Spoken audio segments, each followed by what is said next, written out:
Hi నమస్తే welcome to red TV. నేను మీ ప్రత్యూష. ప్రస్తుతం మనతోని సీనియర్ జర్నలిస్ట్ దాము బాలాజీ గారు మనతో ఉన్నారు. సార్తో మాట్లాడి మరిన్ని విషయాలు తెలుసుకుందాం. నమస్తే సార్. సార్, ఇరాన్ కి అమెరికాకి యుద్ధం జరుగుతున్న విషయం అందరికీ తెలిసిందే. ఇరాన్ లో అణుబాంబులు తయారు చేస్తున్నారని అమెరికా ఇరాన్ మీద యుద్ధం చేస్తుంది. బట్ ఇరాన్ మాత్రం అణుబాంబులను పాకిస్తాన్ లో దాచిందని చాలా మంది వ్యాఖ్యలు చేస్తున్నారు. మరి ఇందులో ఎంతవరకు వాస్తవం ఉందంటారు? ఇరాన్ ఇజ్రాయెల్ మధ్య వారు, ఇరాన్ మీద అమెరికా దాడి చేయడం, దీని మీద నేను ఆల్రెడీ ఒక 6-7 వీడియోలు చేశాను. సో ఇప్పుడు కొత్తగా ఒక వార్త వైరల్ అవుతుంది. అదేంటంటే ఇరాన్ తన న్యూక్లియర్ బాంబులు కావచ్చు, లేకపోతే యురేనియం నిల్వలు కావచ్చు, అది పాకిస్తాన్లో దాచిపెట్టింది. ఎందుకంటే ఇరాన్కి పాకిస్తాన్కి మధ్య 790 కిలోమీటర్ల బార్డర్ ఉంటుంది అన్నమాట. సో పాకిస్తాన్లోకి తీసుకుపోవడం అనేది పెద్ద విషయం కాదు, పాకిస్తాన్ కానీ ఒప్పుకుంటే. సో జనరల్గా ఇరాన్కి పాకిస్తాన్కి మధ్య మంచి సంబంధాలే ఉన్నాయి. కాకపోతే ఈ యుద్ధంలో ఇరాన్ని పాకిస్తాన్ డైరెక్ట్గా సపోర్ట్ చేయలేదు. బట్ ఇజ్రాయెల్ అటాక్ని పాకిస్తాన్ ఖండించింది. అయితే ఇరాన్కి ఏంటంటే అమెరికా అవసరం కూడా ఉంది. ఆల్రెడీ ట్రంప్ నోబెల్ ప్రైజ్ని కూడా నామినేషన్ కూడా పాకిస్తానే చేసింది. మొన్న యుద్ధానికి ముందే పాకిస్తాన్ ప్రెసిడెంట్ అసీం మునీర్తో లంచ్ మీటింగ్ కూడా ట్రంప్ ఏర్పాటు చేశాడు. ఆ సందర్భంగా ఒకరినొకరు ఇద్దరు పొగుడుకున్నారు. అంటే ఈ దేశాల వ్యవహారాలు ఎలా ఉంటాయంటే కాంప్లెక్స్గా ఉంటాయి. సింపుల్గా మనం ఏదో 1 to 1 వీళ్ళిద్దరు శత్రువులు, వీళ్ళిద్దరు మిత్రులు అని చెప్పేయలేం. అనేక కాంప్లెక్స్ సిచ్యువేషన్లో ఉంటాయన్నమాట. వాళ్ళకి స్ట్రాటజిక్ అవసరాలు ఉంటాయి, తర్వాత వాళ్ళ దేశంలో డొమెస్టిక్ అవసరాలు ఉంటాయి, రెండవది ఎకనామికల్గా ఆధారపడి ఉంటారు ఫండ్కి. ముఖ్యంగా ఏంటంటే పాకిస్తాన్ చాలా క్రైసిస్లో ఉంది, ఫైనాన్షియల్ క్రైసిస్లో ఉంది. వాళ్ళు బెయిల్అవుట్ అంటారు, బెయిల్అవుట్ ప్యాకేజీల వల్లనే బతుకుతున్నారు వాళ్ళు. అంటే IMF ఇంటర్నేషనల్ మానిటరీ ఫండ్ ఇప్పటి వరకు 25 సార్లు బెయిల్అవుట్ ఇచ్చింది వాళ్ళకి. మరోవైపు చైనా ఒక $100 బిలియన్ అక్కడ ఇన్వెస్ట్మెంట్ పెట్టింది. అంటే $30 బిలియన్ అప్పు ఇచ్చింది, ఒక $70 బిలియన్ ఇన్వెస్ట్ చేసింది చైనా. సో ఇప్పుడు అమెరికా కూడా అమెరికా లేకపోతే IMF అప్పు ఇవ్వదు, వరల్డ్ బ్యాంక్ అప్పు ఇవ్వదు. అమెరికా అనుకుంటేనే అవి ఇస్తాయి తప్ప వాళ్ళు లేకపోతే ఇవ్వరు. అందువల్ల అమెరికా అవసరం పాకిస్తాన్కు ఉంది. కానీ ఇరాన్ ఇప్పుడు పాకిస్తాన్లో బాంబులు దాచిపెట్టిందని ఒక వార్త వైరల్ అవుతుంది. ఇది ఎంతవరకు నిజం అనేది మనం పరిశీలిద్దాం. మామూలుగా ఇప్పుడు నేను గత 10 రోజుల నుంచి నాకేం పని లేదు, మొత్తం నేను యుద్ధం మీదనే వార్తలు చదవడం చేస్తున్నాను. సో దీంట్లో కొత్తగా ఇప్పుడు ఏం వార్త వస్తుందంటే, మామూలుగా దీనికి నేపథ్యం కొంచెం చెప్పుకోవాలంటే, అసలు అమెరికా ఇజ్రాయెల్ ఎందుకు ఇరాన్ మీద దాడి చేసింది? యాక్చువల్గా ఏంటంటే ఇరాన్ దగ్గర యురేనియం నిల్వలు 60% ప్యూరిటీ ఉన్న నిల్వలు ఉన్నాయి అనేది చెప్తారు. మామూలుగా న్యూక్లియర్ వెపన్ గ్రేడ్ యురేనియం అంటారు. అంటే న్యూక్లియర్ బాంబు తయారు చేయడానికి యురేనియంను వాడతారు. ఈ యురేనియం అనేది బేసిక్గా 238 అంటారు దాని నెంబర్. యురేనియం 238 అనేది బేసిక్ మెటల్ అనమాట, యురేనియం మెటల్. దీన్ని సివిల్ అవసరాలకి, సివిల్ ఎనర్జీ అంటారు. న్యూక్లియర్ ఎనర్జీ కావచ్చు, ఐసోటోప్, మెడికల్ ఐసోటోప్ తయారు చేయడం కావచ్చు, అంటే క్యాన్సర్లో వాడే ఐసోటోపుల్ని దీని ద్వారా తయారు చేస్తారు. అట్లాగే స్పేస్ రీసెర్చ్లో తయారు చేస్తారు, కొన్ని రియాక్టర్ల దీంట్లో తయారు చేస్తారు. ఇలాగా దీన్ని సివిల్ అంటే మిలిటరీ పర్పస్లకు కాకుండా సివిల్ పర్పస్లకు కూడా యురేనియంని వాడతారు. ఆ యురేనియం వాడాలంటే దాన్ని 3 నుంచి 5% వరకు ప్యూరిఫై చేస్తే సరిపోతుంది. లేదు దాని మీద రీసెర్చ్ చేయాలి, రియాక్టర్లలో ఎలా ఉంటుంది అనుకున్నప్పుడు 20% ప్యూరిఫై చేస్తే సరిపోతుంది. కానీ ఇరాన్ ఏం చేసిందంటే 60% ప్యూరిఫై చేసింది. అంటే ఇరాన్ ప్లాన్ ఏంది? 60% ఎందుకు చేసిందంటే, ఈ న్యూక్లియర్ బాంబు తయారు కావాలంటే 90% చేయాలి, ప్యూరిఫై చేయాలి. 60% చేయడం చాలా టైం పడుతుంది. 60 నుంచి 90% చేయడానికి 2 వారాల నుంచి నెల లోపల చేసేయచ్చు అనమాట.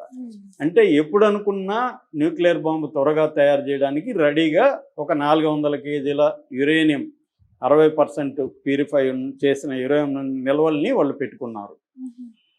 దీన్ని ధ్వంసం చేయకపోతే ఇది మన దేశం మీదకి ఏమైనా బాంబు వేస్తుందేమో అని ఇజ్రాయెల్ ముందుగానే ప్రీఎంప్టివ్ స్ట్రైక్ అంటారు దాన్ని. ప్రీఎంప్టివ్ అంటే ఇతను నా మీద దాడి చేస్తాడేమో డౌట్ వచ్చి నేను ముందు దాడి చేయడం. సో అలాగా దాడి చేశారు.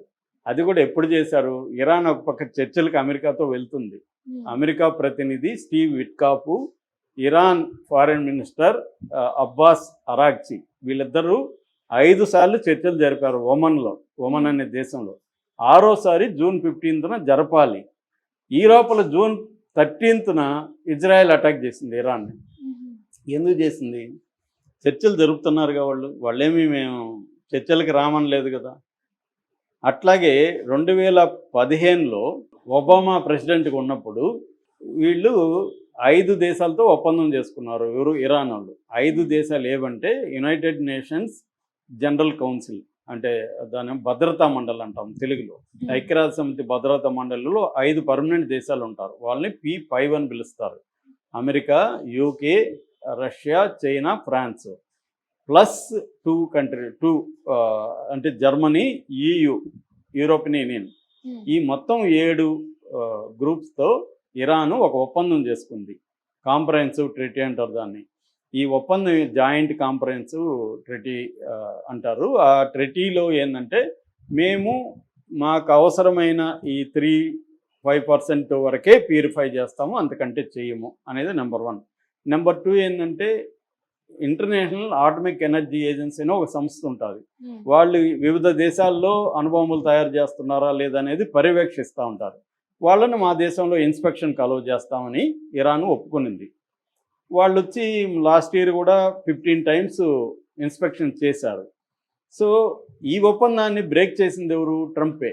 ట్రంప్ 2018లో బ్రేక్ చేశాడు. ఎందుకు చేశాడో ఎవరికి తెలియదు. తర్వాత శాంతి చర్చలకు వెళ్తున్న, అంటే ఈ పీస్ టాక్స్లో వెళ్తున్న ఇరాన్ మీద ఇజ్రాయెల్ ఎందుకు దాడి చేసింది? లాజిక్ లేదు.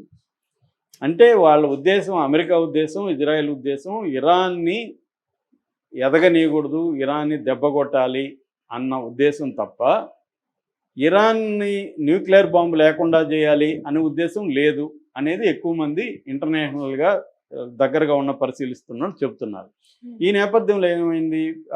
యుద్ధం జరుగుతుంటే వీళ్ళు ఫస్ట్లో బాగా దెబ్బతిన్నారు. ఎందుకంటే ఇరాన్ ఊహించలే, మనం శాంతి చర్చలు చేస్తున్నాం, మన మీద ఎవడు దాడి చేస్తాడు అనుకున్నాం.